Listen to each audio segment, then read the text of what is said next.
Welcome to a special edition of the Vice Podcast.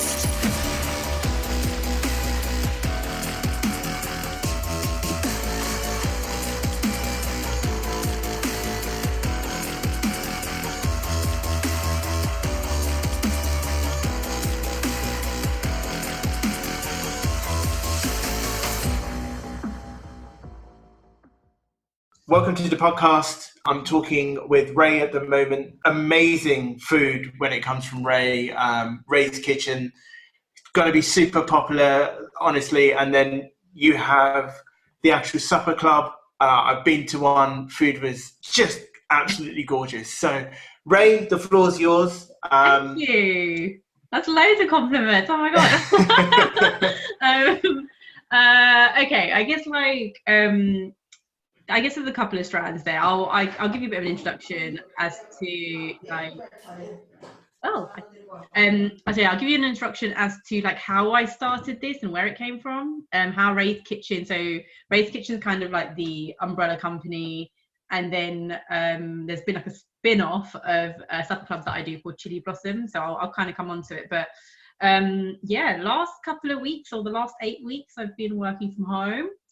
And it's given me the opportunity to try lots of recipes at the same time, lots of quick recipes, because I'm so used to running out for lunch and I don't actually take my lunch into work. I realized I buy so much of it. So that's definitely been a challenge over the last 8 weeks. You have to plan for your lunches and make enough dinner and like think about how you can use leftovers in the best way possible. But I've always been like super interested in food, and my probably comes from like we're a very foodie family, and my dad had a restaurant when I was growing up, so a lot of my weekends was spent at the restaurant on Saturdays, just peeling very hot potatoes, and I used to actually really love doing that. And then over time, like I got upgraded to other fun jobs, like wiping the cutlery, but not pot wash. I've always hated washing dishes. Did you ever have an opportunity to actually do a bit of cooking in the restaurant yourself, or did you help out with anything like that, or were you just quite observant with what was going on? I think quite early on, I think I was, 7 or 8.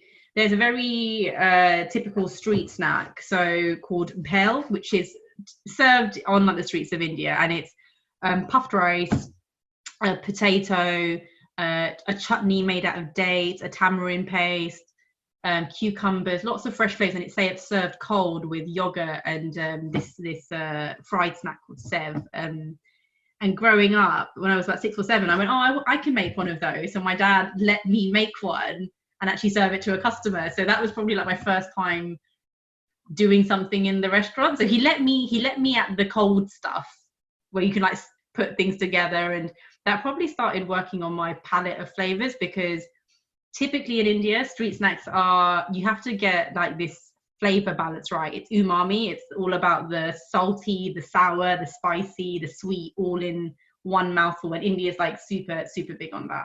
So my dad like helped me refine my flavor palette that way. And then I found myself like as I was growing up, I used to get cravings, and when I used to get cravings, I'd want to make the dish. So I'd look for ingredients within the house that I could make it with. And I'd started to cook, and that basically took me through life. And then I moved to New York, and I probably got into what like was a healthier lifestyle choice, mostly because the food in New York was so delicious. And I could not stop thinking about food, and therefore was eating a lot more. And I gained like 8 kgs or 10 kgs in the space of 3 months. So like going to the gym and really learning how to not to diet, but to make a lifestyle choice was really important, which is actually really helping now in terms of just like balancing out meals and how many how much carbs I should like consume in a day.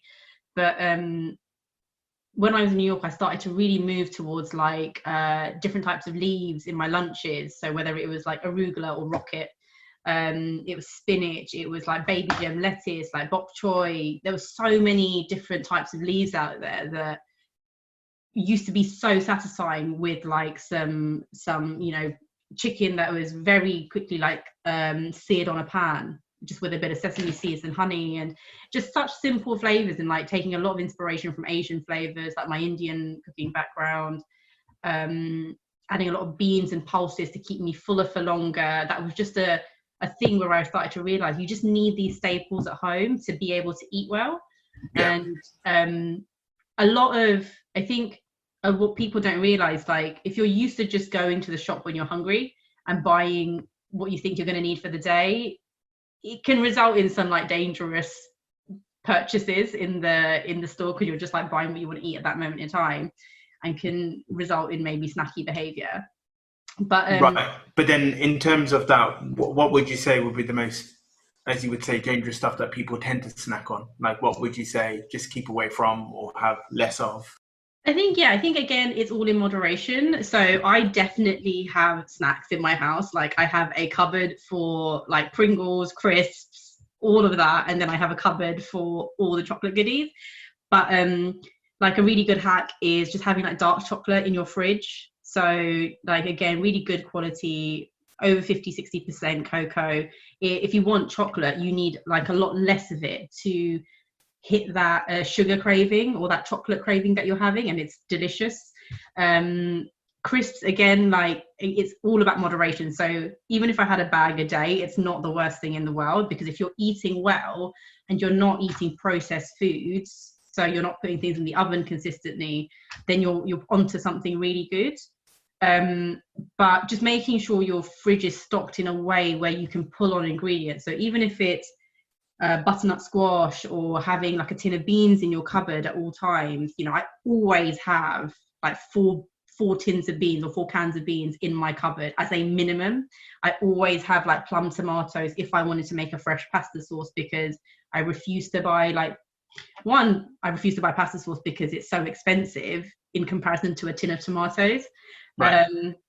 Like a tin of tomatoes maybe be 55 pence versus like a Lloyd Grossman sauce, which is like, I don't know, £2. I don't even know anymore. But the amount of stuff they put in that sauce just to be able to conserve it, like that actually starts impacting your body. Whereas to make a tomato sauce is so simple, you know, literally just use some garlic paste. Again, a great hack. I always have garlic paste at home. And then just like chop up some onion if you want to, some fresh herbs, 10 minutes on a hob, throw in your pasta while it's boiling. Like it can all be done simultaneously, and it's delicious, and it doesn't hurt your stomach in any way. It's good for you. You know what's gone in your food, and like you can actually appreciate what a good tomato sauce is. So yeah, of course. Yeah, I can understand that. And then obviously when you're talking about these obviously simple dishes, what kind of examples could you give to the listeners of what they could eat during this period of COVID-19? Obviously we don't, you know, we go to the shops, we might not grab as much as we'd like to, but what kind of simple dishes would you say would be just easy to have that's quite filling? Yeah, so I've got a couple of staple ingredients that you can just go to any household shop and get. So even if it's like an off license, or if you do a shop, like just make sure you've got, whether it's black beans, a kind of mixed beans, have a couple of cans of tomatoes in with you. So I'd say like grab a stash of 4. I always have garlic paste at home, and onions, garlic, onions, and lemons, limes, and coriander. Those are my staples that I know will make any dish taste great. And literally you can make dishes within 10 minutes. So like having a bag of spinach in your fridge, I think most people have them for, or like buy salad leaves. You can, with a little bit of like garlic paste, salt, chicken, fry that on a pan, and just dress your salad with a little bit of olive oil and lemon, and it's absolutely delicious. You can do that with prawns. I literally just made a very quick salad. I had some cucumber left over, tomatoes, spinach, which I just cut up really thin, and I had some frozen prawns, cooked prawns in the freezer. So took them out, hit them on the pan a little bit of lemon and garlic again. You can add a few chili flakes in there to give it a spice. Just put that on top of my salad, and then off I go. Some other cool recipes that are really quick. So I love Asian inspired goodies, and so normally when you go to the store, you'd buy a stir fry packet. Stir fries are very natural for people to go to because they're considered easy. Pick up all the same ingredients for your stir fry, but also pick up a can of coconut milk and fry off your veggies in a pan. This will literally take 10 minutes, and it's a recipe I'm doing next week with a couple of the work guys. So you put in some garlic paste, you throw in the whole bag of stir fry veggies, give it a little toss around, maybe 2 minutes, so you can start to see the color just come through and it's vibrant. Put in maybe a protein, so whether it's prawns, whether it's a bit of chicken, fry that through, and then just top it up with a little bit of stock, so chicken stock, vegetable stock, add your coconut milk. Literally, when it comes to a boil, turn it off, and then little bit of lemon or lime, coriander, and that's it. And it's so good for you. Like, it's packed with so much nutrition. And you could use tofu instead. You can add an egg to the recipe. We all have eggs at home. It's a great way to get your protein. It's low on carbs. If you wanted to, you could add a rice noodle.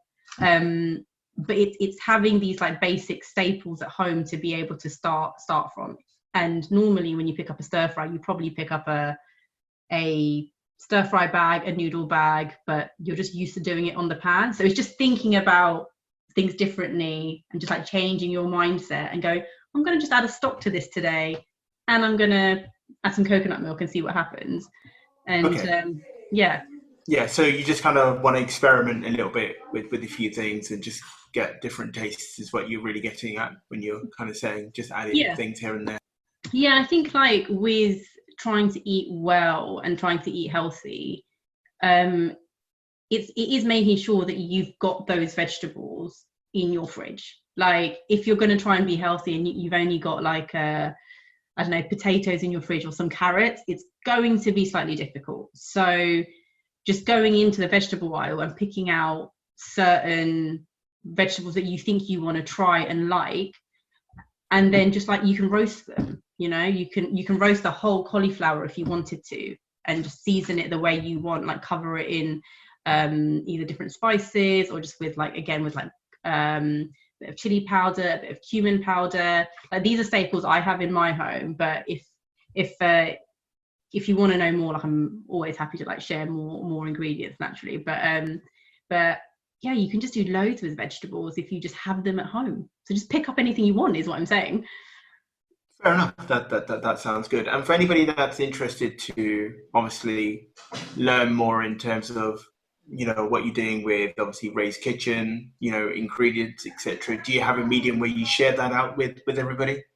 I do. So I've got I do most of my stuff through Instagram, and so it's Ray's Kitchen Co. And I've started to do actually like live cook along sessions. I did my first one yesterday, and I've been requested a few times to do this. I think you requested me to do one. So I finally took the plunge, and my recipe had 10 ingredients in it total. And it was stuff actually that people told me they had around the house. So it was squash, mushrooms, rice. And it was just, I made a dressing out of peanut butter for the chicken. So really, really simple household like ingredients that you think you only use in a sandwich actually can be translated into a dressing. So you can come follow Ray's Kitchen Co, come and see some of the recipes I do. Message me if one of the recipes on my page interests you, and I'll happily like walk you through the steps of how to do that. But it's just, yeah, it's a way for me to like share good food and I guess like healthy food that's easy to make, especially if you're working. You know, you come home at 6:30, the last thing you really want to do is cook. But it's so satisfying if you can make a meal under 30 minutes, which is delicious and nutritious. Yeah, and plus 30 minutes isn't a long time. I think for a lot of people that are obviously indoors, some of the people haven't cooked before, or they're not very good with it all. What kind of advice would you give them in terms of taking the dive? What are the kind of things they should look forward to or watch out for? You know, do you have any tips in terms of, you know, how you should do things, how you shouldn't do things? Because obviously there's people who may not be great at cooking. I'm a great example. I'm not quick at it at all. I take my time. And I know there must be a few things that I do wrong. So what kind of tips do you have for people who are just starting out? I think the first thing is like, if you love food, I think that's a good place to start. Like, if you're not fussy with food, don't be afraid to put things in a pot and just immerse them in stock. It's amazing how if you come home from work, just, you know, I had someone tell me they just had sausages in the fridge. What can they do with them? And they had some beans. And I was like, just fry some onions, chop up your sausages into the pot, add the beans, stock, just leave it and see what happens. Add some paprika, add any spice you want. You can throw in some tomatoes if you want, but just don't be afraid to experiment and try and move away from maybe just the basic stir fry. Try and move away from just roasting a chicken or trying to boil a chicken. It's just going, well, what would happen if I put everything in a pot and see if it tastes nice, because you can mop it up with a bit of bread. Or trying to do things all in one pan, as an example. So don't try and overcomplicate it. Don't look at tons of recipes. Think about, like, it's always about like having protein and 2 veg, and if you want a carb, but sometimes you can go protein, 3 veg, stick it all on a pan, and again, just see what happens. Season it well, add any spice that you have at home. I think that's a really simple way to start, just by going, these are the spices I have at home. And if you don't have any spices, we'll go pick 3 that you like.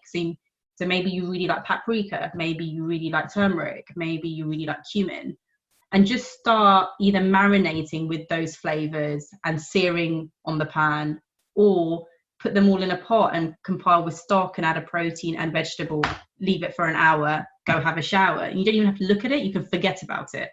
And I think it's that, like, my recommendation would be is just challenge yourself to pick up some ingredients and just stick them in the pot, immerse them with your favorite spices and see what happens. And then I think you'll start to learn, like, oh, actually that could work and that doesn't. And the watch outs are very much like, don't try and do it too quickly. If you can, like, picking up books like One Pot Wonders are probably great for first time cooks, because, and actually for like mummies or people, young professionals who don't have that time to just start practicing on like things that can be done on one pot or one pan. Like, those are probably some of my favorite ways to cook, and you don't have to like wash up a ton of stuff after either. Cool. So, yeah. Cool. And what more can we expect from Ray's Kitchen in the future? I mean, are we going to see something more? Are you going to have your own YouTube channel? Are you going to do more of what you're currently doing? That is really funny, because I was literally talking about YouTube. My mum was like going, you should do this on a YouTube channel, and I was going, oh, I don't know. So I'm going to try and edit my video from last night and put some stuff around it. And whether I go to YouTube or IGTV, I'm not sure. But it's definitely something I've always wanted to do. I've just maybe not been as brave to do it. But the support is amazing. Like, I've had so many people be like, you should do it, you should try it. And I guess it's the advice I'm giving everyone, like, go and try and see what happens. So I will do that probably in the very near future. And then I've just finished my new menu for, it is meant to be for summer. So the Chili Blossom menu for the summer, which is very exciting. And that's my supper club branch that I do, and normally I do them at home. And Snoop, you've come to one of them. And I will tell the audience, the food was absolutely phenomenal. It was great. I mean, I really wanted more of the food, I'm not going to lie. I went away thinking I could have this every day. So, you know, for anybody out there, definitely a supper club worth going to. Like I said, it is a great experience. So, you know, thank you for that, Ray. Like, it was amazing. Like, the food was top notch. Oh, I'm so glad. No, it was such an amazing experience. It was such an amazing experience. And like, when I launched my winter menu, like, I was booked out so quickly. So if you do follow the page, try and book them as soon as possible is my advice. I really hate turning people down, but I've only got 8 seats at home. But my big plan for this year was actually to do a vegetarian 5-course supper club for 55 people at our family restaurant. So to bring, wow. So we have the menu. It's a collaboration with my dad's restaurant, which is Jai Krishna in Finsbury Park. They've been around forever. So this is where I used to go and sit and peel potatoes. And my dad came to one of my supper clubs and was there to support, and he really loved the idea. And he thought, oh, why don't we do one in the restaurant and see if we can scale it? with 55 people and give everyone this experience. I was like, that's a brilliant idea. So as long as we get through this turbulent time, hopefully we can launch that menu, and that will be 55 seats, which I need to fill. And I'm very excited to do that. So it's very much going to be like bottomless brunch and 5 courses of like the vegetarian world, but it's going to be so delicious. I actually cannot wait to do that menu. So nice. yeah. I can't wait for that menu. I'll definitely be there without a question of a doubt. I mean, but I'm sure 55 seats will be taken up quite quickly. I mean, again, I can vouch for the food being amazing. Obviously, we're coming near to the time. Is there any last tips, any last thing that you want to say to the audience in terms of, you know, food, in terms of yourself, in terms of Ray's Kitchen overall? Actually, like, just I think like with food, be brave with like testing out ideas. There's no wrong recipe, and that's like if you try and follow a recipe and it goes wrong, sometimes it's absolutely delicious. But hey, if you're not feeling as brave, like follow me at Ray's Kitchen Co. and just ask me like, hey, I've got these ingredients, what would you do with it? Just so you can mix it up a bit. And sometimes just someone going, oh, have you tried adding this to that? Or I can be that person. I'm happy. I do it for my friends all the time and I absolutely love it. So definitely just like follow me, and I will be quite happy to give you some tips and advice if you're a newbie to the cooking world.